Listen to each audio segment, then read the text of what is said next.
the 11th chapter of The Wizard of Oz. And this is a really special chapter because we are about to meet the man himself, the wonderful Wizard of Oz. Dorothy and her friends have passed through the gates of the Emerald City and are wearing the green spectacles to protect them from the dazzling light. But how will the wizard appear to them? Listen and find out. Even with eyes protected by the green spectacles, Dorothy and her friends were at first dazzled by the brilliancy of the wonderful Emerald City. The streets were lined with beautiful houses, all built of green marble and studded everywhere with sparkling emeralds. They walked over a pavement of the same green marble, and where the blocks were joined together were rows of emeralds set closely and glittering in the brightness of the sun. The window panes were of green glass. Even the sky above the city had a green tint, and the rays of the sun were green. There were many people, men, women, and children walking about, and these were all dressed in green clothes and had greenish skins. They looked at Dorothy and her strangely assorted company with wondering eyes, and the children all ran and hid behind their mothers when they saw the lion, but no one spoke to them. Many shops stood in the street, and Dorothy saw that everything in them was green. Green candy and green popcorn were offered for sale, as well as green shoes, green hats, and green clothes of all sorts.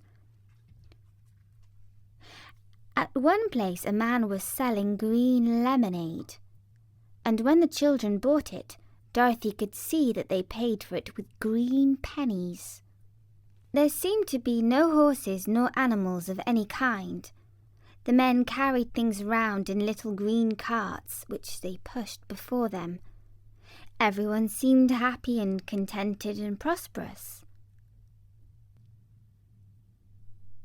The guardian of the gates led them through the streets until they came to the big building, exactly in the middle of the city, which was the palace of Oz, the great wizard. There was a soldier before the door, dressed in a green uniform and wearing a long green beard. "Here are strangers," said the guardian of the gates to him, "and they demand to see the great Oz." "Step inside," answered the soldier, "and I will carry your message to him." So they passed through the palace gates and were led into a big room with a green carpet and lovely green furniture set with emeralds. The soldier made them all wipe their feet upon a green mat before entering the room, and when they were seated he said politely, "Please make yourself comfortable while I go to the throne room and tell Oz you are here." They had to wait a long time before the soldier returned. When at last he came back, Dorothy asked, "Have you seen Oz?" "Oh, no," said the soldier. "I have never seen him. But I spoke to him as he sat behind his screen and gave him your message.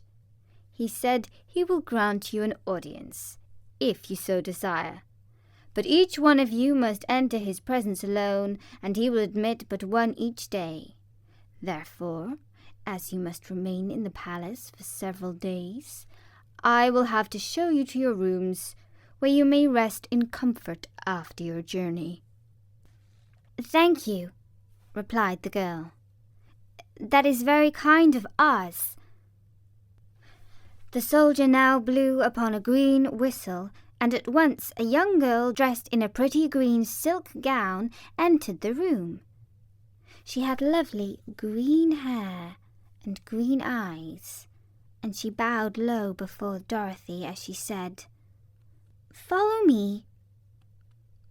and I will show you your room." So Dorothy said goodbye to all her friends except Toto, and taking the dog in her arms, followed the green girl through 7 passages and up 3 flights of stairs until they came to a room at the front of the palace. It was the sweetest little room in the world, with a soft, comfortable bed that had sheets of green silk and a green velvet counterpane. There was a tiny fountain in the middle of the room that shot a spray of green perfume into the air to fall back into a beautifully carved green marble basin.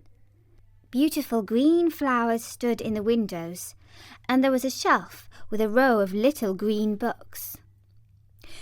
When Dorothy had time to open these books, she found them full of queer green pictures that made her laugh. They were so funny. In a wardrobe, there were many green dresses made of silk and satin and velvet, and all of them fitted Dorothy exactly. "Make yourself perfectly at home," said the green girl. "If you wish for anything, ring the bell. Oz will send for you tomorrow morning." She left Dorothy alone and went back to the others. These she also led to rooms, and each one of them found himself lodged in a very pleasant part of the palace. Of course, this politeness was wasted on the Scarecrow, for when he found himself alone in his room, he stood stupidly in one spot, just within the doorway, to wait till morning. It would not rest him to lie down, and he could not close his eyes.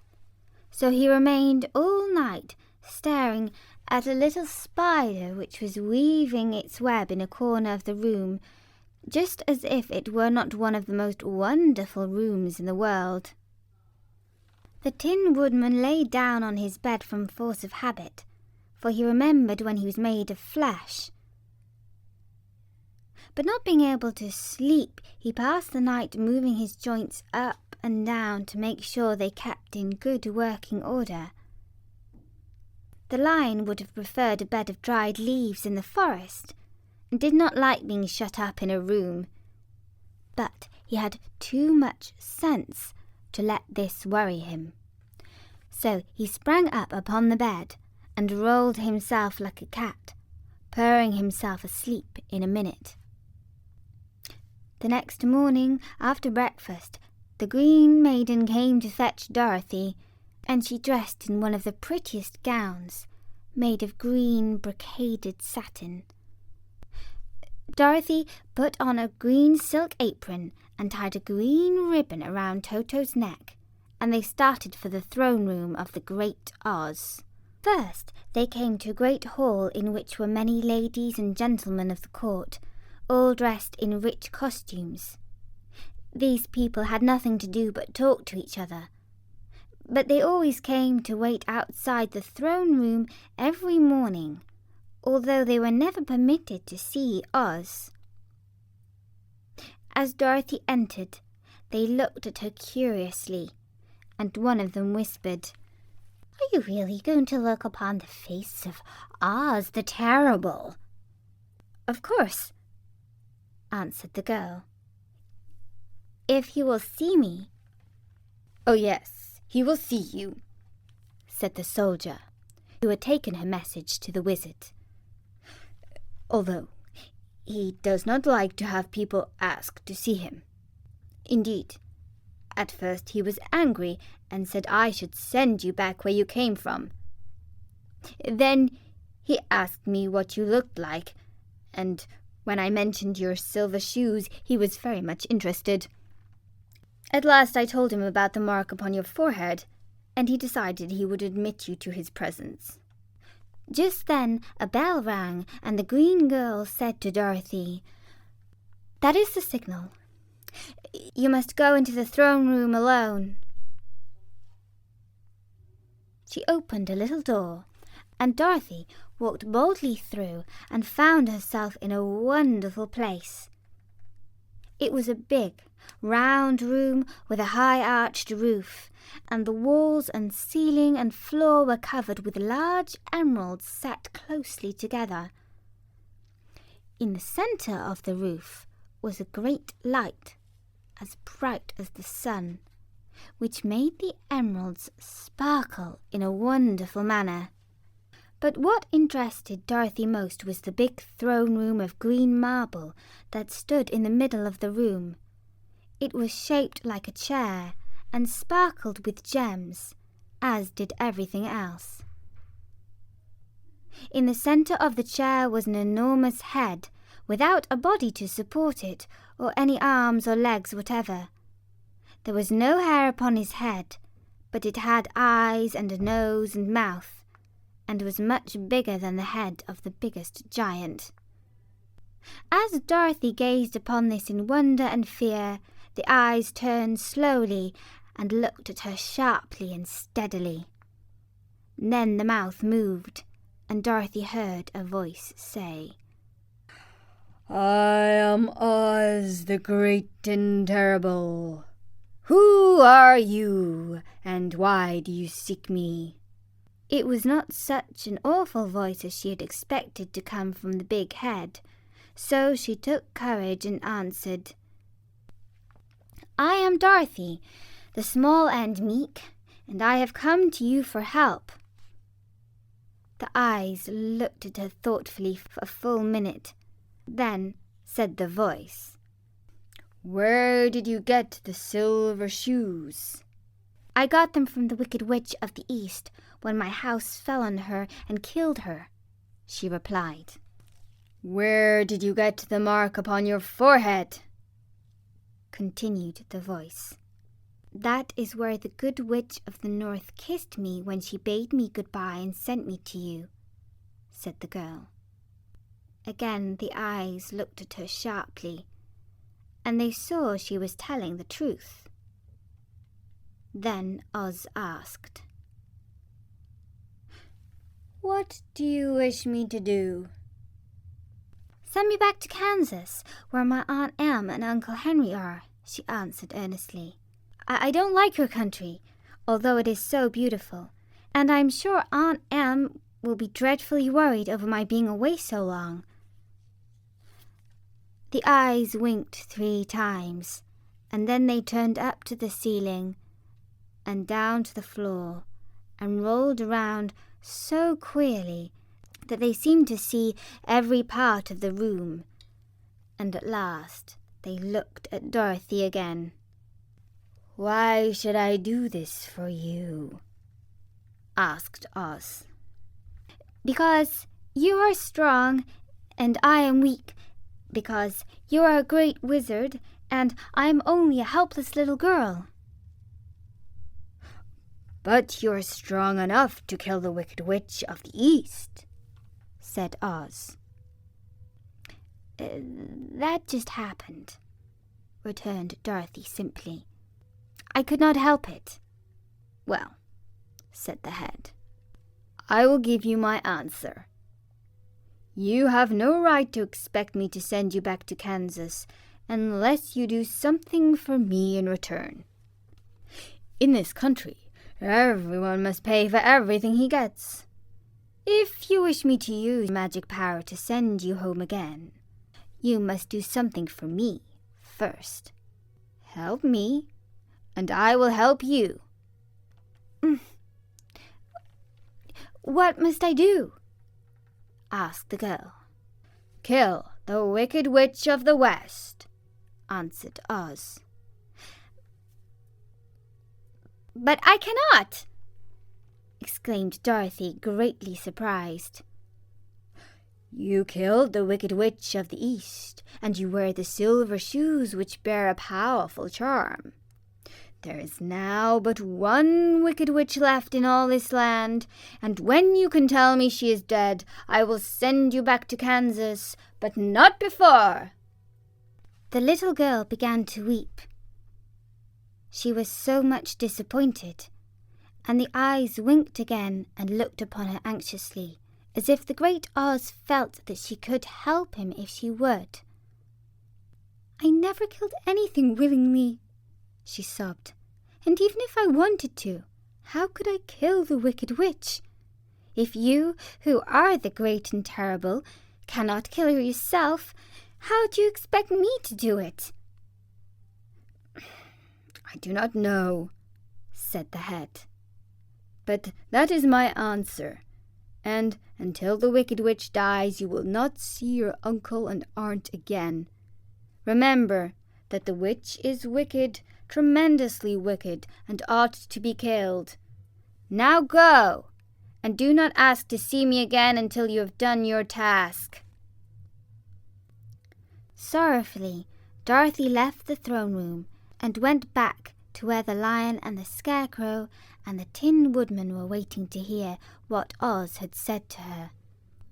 "There is no hope for me," she said sadly, "for Oz will not send me home until I have killed the Wicked Witch of the West, and that I can never do."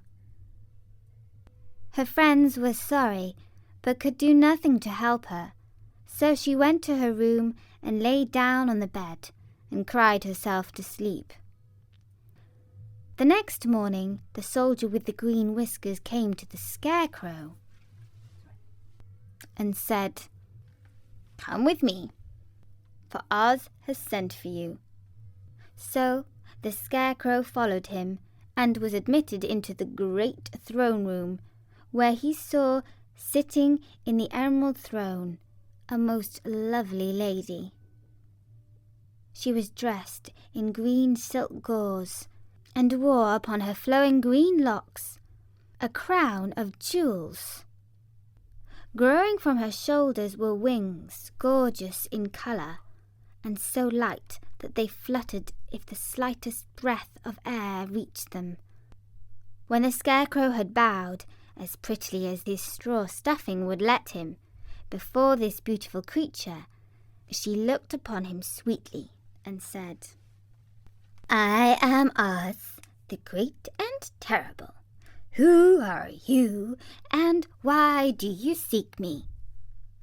Now, the Scarecrow, who had expected to see the great head Dorothy had told him of, was much astonished, but he answered her bravely, "I am only a scarecrow, stuffed with straw. Therefore I have no brains. And I come to you, praying that you'll put brains in my head instead of straw, so that I may become as much a man as any other in your dominions." "Why should I do this for you?" asked the lady. "Because you are wise and powerful, and no one else could help me," answered the Scarecrow. "I never grant favors without some return," said Oz. "But this much I will promise. If you will kill for me the Wicked Witch of the West, I will bestow upon you a great many brains, and you will be the wisest man in the land of Oz." The Scarecrow went sorrowfully back to his friends and told them what Oz had said, and Dorothy was surprised to find that the great wizard was not a head, as she had seen him, but a lovely lady. "All the same," said the Scarecrow, "she needs a heart as much as the Tin Woodman." On the next morning the soldier with the green whiskers came to the Tin Woodman and said, "Oz has sent for you. Follow me." So the Tin Woodman followed him and came to the great throne room. He did not know whether he would find Oz a lovely lady or a head, but he hoped it would be the lovely lady. "For," he said to himself, "if it is the head, I am sure I shall not be given a heart, since a head has no heart of its own, and therefore cannot feel for me. But if it is a lovely lady, I shall beg hard for a heart, for all ladies are themselves said to be kindly-hearted." But when the Tin Woodman entered the great throne room, he saw neither the head nor the lady, for Oz had taken the shape of a most terrible beast. It was nearly as big as an elephant, and the green throne seemed hardly strong enough to hold its weight. The beast had a head like that of a rhinoceros, only there were 5 eyes in its face. There were 5 long arms growing out of its body, and it also had 5 long, slim legs.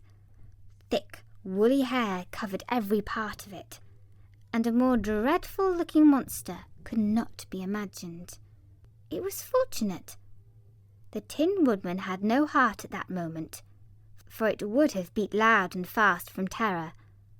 But being only tin, the Woodman was not at all afraid, although he was much disappointed. "I am Oz, the Great and Terrible," spoke the beast in a voice that was one great roar. "Who are you, and why do you seek me?"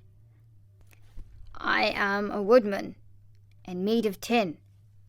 Therefore, I have no heart, and cannot love. I pray you to give me a heart, that I may be as other men are." "Why should I do this?" demanded the beast. "Because I ask it, and you alone can grant my request," answered the Woodman. Oz gave a low growl at this, but said gruffly, "If you indeed desire a heart, you must earn it." "How?" asked the Woodman. "Help Dorothy to kill the Wicked Witch of the West," replied the beast. "When the witch is dead, come to me, and I will give you the biggest and kindest and most loving heart in all the land of Oz." So the Tin Woodman was forced to return sorrowfully to his friends and tell them of the terrible beast he had seen. They all wondered greatly at the many forms the great wizard could take upon himself. And the Lion said, If he is a beast, when I go to see him, I shall roar my loudest, and so frighten him that he will grant all I ask. And if he is the lovely lady, I shall pretend to spring upon her, and so compel her to do my bidding. And if he is the great head, he will be at my mercy, for I will roll his head all about the room until he promises to give us what we desire. So be of good cheer, my friends, for we all will be well." The next morning the soldier with the green whiskers led the Lion to the great throne room and bade him enter the presence of Oz.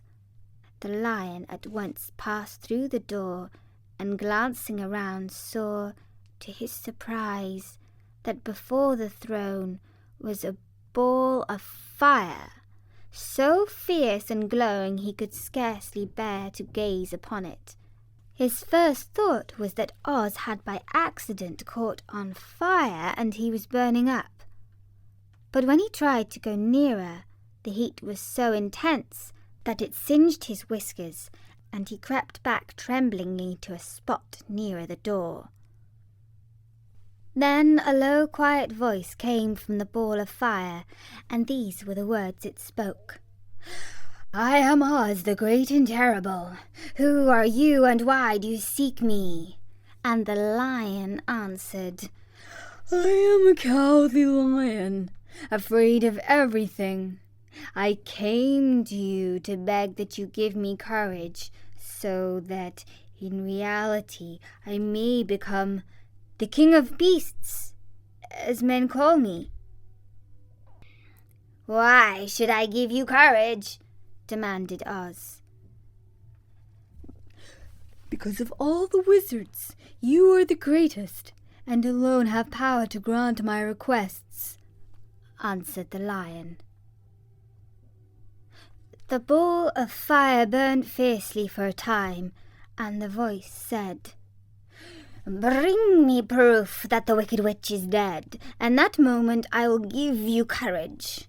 But as long as the witch lives, you must remain a coward." The lion was angry at this speech, but could say nothing in reply, and while he stood silently gazing at the ball of fire, it became so furiously hot that he turned tail and rushed from the room. He was glad to find his friends waiting for him, and told them of his terrible interview with the wizard. "What shall we do now?" asked Dorothy sadly. "There's only one thing we can do," returned the lion, "and that is to go to the land of the Winkies and seek out the Wicked Witch and destroy her." "But suppose we cannot," said the girl. "Then I shall never have courage," declared the lion. "And I should never have brains," added the Scarecrow. "And I shall never have a heart," spoke the Tin Woodman.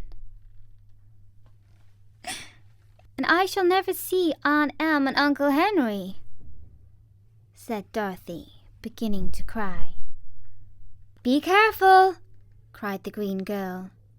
"The tears will fall on your green silk gown and spot it." So Dorothy dried her eyes and said, "I suppose we must try it, but I'm sure I do not want to kill anybody, even to see Aunt Em again." "I will go with you, but I am too much of a coward to kill the witch," said the lion. "I will go too," declared the Scarecrow. "But I shall not be of much help to you. I am such a fool." "I haven't the heart to harm even a witch," remarked the Tin Woodman. "But if you go, I certainly shall go with you."